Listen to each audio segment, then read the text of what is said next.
matin, bienvenue à la matinale. On est ensemble avec Stéphane Kéry. Quelle joie de vous accueillir pour un moment béni alors qu'on prie, on loue, on partage la parole de différents endroits sur cette belle planète. Merci de me dire d'où vous êtes, le pays, la ville. Et envoyez-moi vos sujets de prière sur les infos qui apparaissent maintenant au bas de l'écran. Alors, on démarre cette matinale avec ce merveilleux chant. Ça fait longtemps qu'on le fait, je pense, c'est Combien Dieu est grand. Alors, n'oubliez pas, les paroles sont à votre droite, le petit chapeau, on clique dessus. Et on y va ensemble. Combien Dieu est grand. Combien Dieu est grand. Chantons-le combien Dieu est grand. Et tous verront combien Dieu est grand. Le roi dans sa beauté, vêtu de majesté, la terre est dans la joie, la terre est dans la joie. Sa gloire resplendit, l'obscurité s'enfuit au son de sa voix, au son de sa voix. Combien Dieu est grand, chantons-le combien Dieu est grand, et tous verront combien Dieu est grand. Au quart d'âge en âge et vie ensemble, quart d'âge en âge et vie, le temps lui est soumis, commencement et fin, commencement et fin. Céleste Trinité, céleste Trinité, Dieu l'éternité, Dieu l'éternité. Il est l'agneau divin, il est l'agneau divin. Combien Dieu est grand, chantons-le combien Dieu est grand, et tous verront combien Dieu est grand.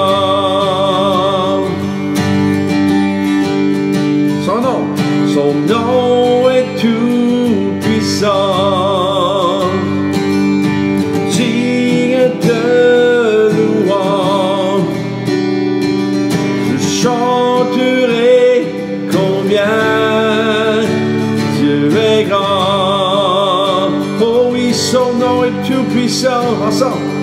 Son nom est tout puissant, digne de louange.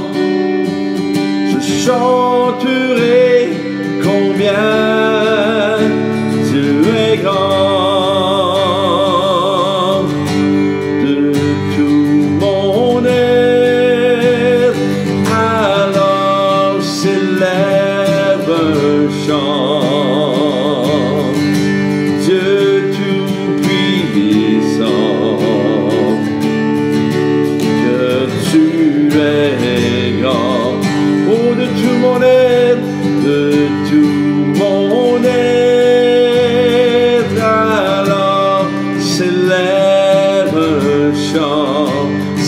un chant de tout-puissant,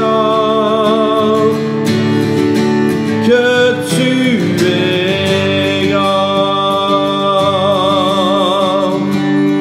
Combien Dieu est grand, chantons-le combien Dieu est grand, et tous verront combien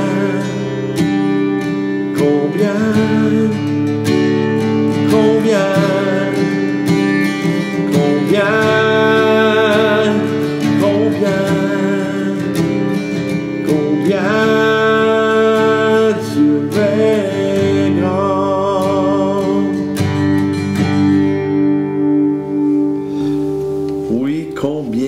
Dieu est grand. Le thème de ce matin, faire de la place et protéger la présence de Dieu. Oh, on peut protéger la présence de Dieu. On va lire ensemble en 1er Chroniques 16, les versets 4 et 6, il confia à des Lévites la responsabilité de faire le service devant l'arche de l'Éternel, de rappeler le souvenir de l'Éternel, le Dieu d'Israël, et de louer et de célébrer. C'était Asaph, le chef, Zacharie, son second, Jéhiel, Shemiramoth, tous des beaux noms pour donner à vos enfants aussi encore, Jéhiel, Mathi, Tia, Eliab, Benadja, Obed-Edom, Jéhiel, ils avaient des instruments de musique, des luttes, des harpes, des batteries, des guitares électriques, non, ça. Et Asaph faisait retentir les cymbales de la batterie. Alors, ça c'est la traduction Stéphane Kéry. Alors les prêtres Benaja et Jacaziel sonnaient continuellement de la trompette devant l'arche de Dieu, devant l'arche de l'alliance de Dieu. Et on se souvient de la situation. Vous vous souvenez, Uza qui avait mis ses mains pour empêcher justement l'arche de basculer à cause qu'ils étaient transportés par des bœufs et Uza avec l'arche de Dieu, bien, on se souvient que David a eu une peur bleue et a finalement laissé l'arche chez Obed-Edom durant 3 mois, et la maison d'Obed-Edom fut bénie extraordinairement à cause de cela. Pourquoi?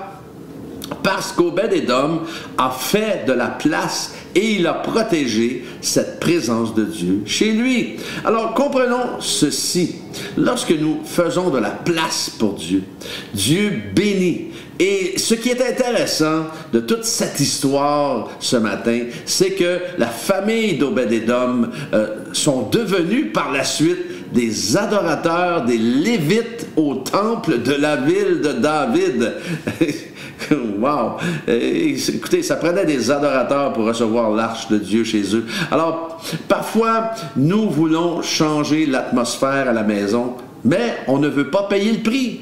C'est vrai, il y a des façons qu'on peut changer l'atmosphère de la maison. Une chose importante que David a réalisée à la fin de sa vie, c'est l'importance de la présence de Dieu. Il y a eu un temps où il n'a pas respecté cette présence et il a dû en vivre les conséquences et des conséquences très fâcheuses. Nous vivons dans une société qui ne veut pas faire de place pour Dieu, ne veut pas faire de place à Dieu, et cette même société subit les conséquences de cette indifférence. Et posons-nous la question, vous et moi, posons-nous la question aujourd'hui, faisons-nous de la place à Dieu dans notre maison? Est-ce qu'on fait de la place à Dieu dans notre maison? Ou est-ce que nous lui faisons une place d'honneur, si je pourrais dire ceci?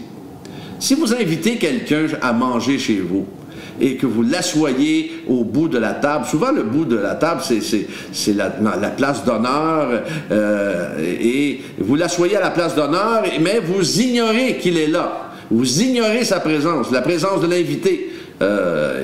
Alors, si vous avez cette attitude-là, bien, ce n'est pas honorer son invité. Évidemment, on lui donne la meilleure place à la table et nous allons le servir en premier pour l'honorer. Oui, évidemment. Et ensuite, nous allons nous assurer qu'il est confortable et qu'il ne lui manque de rien et qu'il a tout ce qu'il faut. Mais parfois, on ne se comporte même pas comme ça avec le Seigneur. C'est fou. Parfois, je suis même attristé de la place que nous faisons à Dieu, dans notre moment de louange à l'Église. Lorsque je parle de place, je ne parle pas de temps, de l'espace-temps, je ne parle pas bon, on a loué tant de minutes. Non, mais je parle de l'importance que plusieurs chrétiens négligent alors qu'ils arrivent soit au milieu du moment de louange et parfois même à la fin. Certains vont dire, ben moi j'arrive seulement pour la prédication car je n'aime pas le style de musique. Ouais, ou c'est trop fort, ou c'est ci, c'est ça. Oui, mais Jésus aime ça, lui. Et c'est pour lui que nous élevons nos louanges. C'est pour lui que nous chantons. C'est pas pour vous. C'est pas pour nous. On chante pas pour nous. On chante pas pour se faire plaisir. On chante pour lui faire plaisir. Alors, c'est-à-dire que nous décidons de faire de la place dans notre cœur à ce moment-là. Si on fait cela, si on réagit comme ça, on décide de faire de la place dans notre cœur de ce qui nous plaît. Ce qui nous plaît à nous.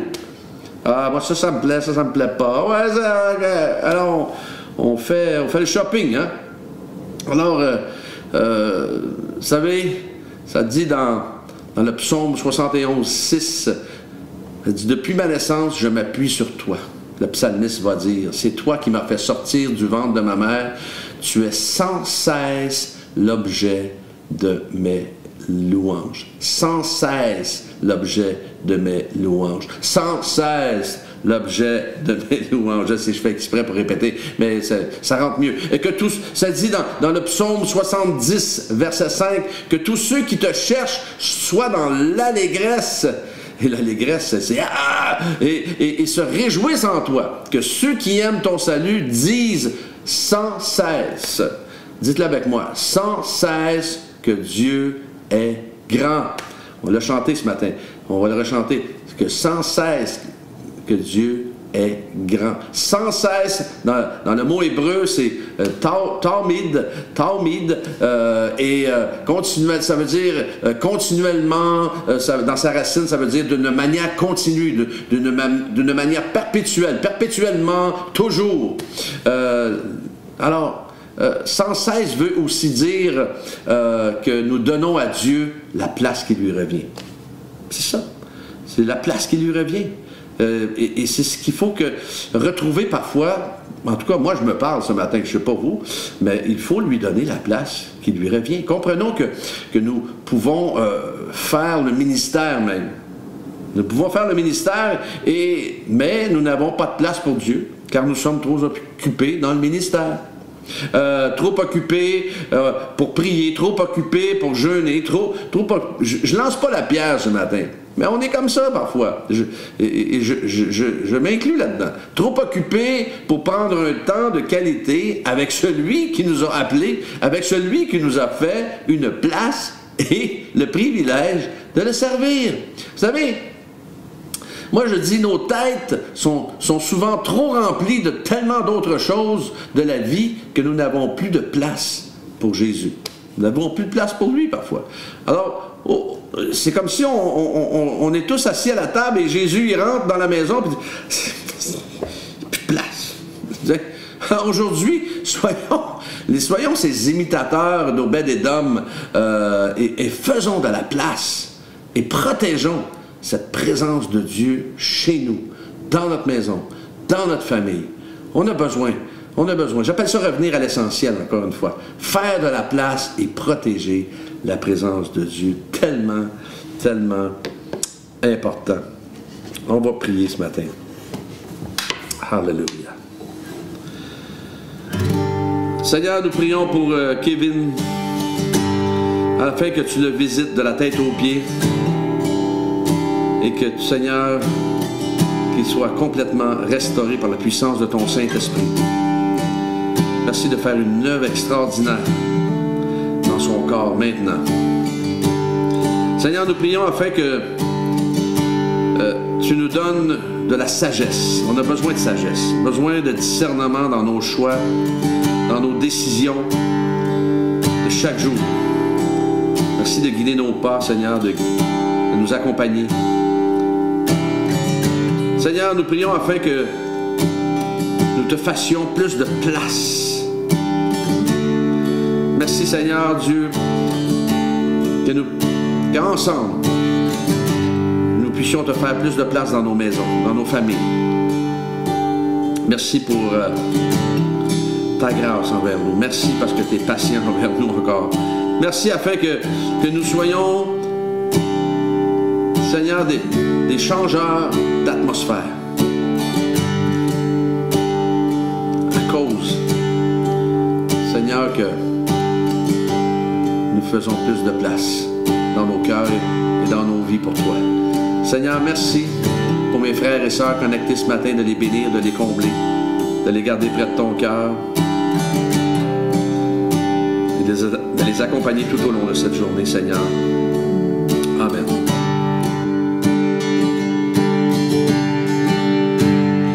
Combien Dieu est grand, chantons-le combien Dieu est grand, et tous verront combien Dieu est grand. Pour dernière fois ensemble, combien Dieu est grand, chantons-le combien Dieu est grand, et tous verront combien Dieu est grand. Oh oui, les gars. Hey, passez une excellente journée bénie et demain matin, Dieu, là, on est ensemble.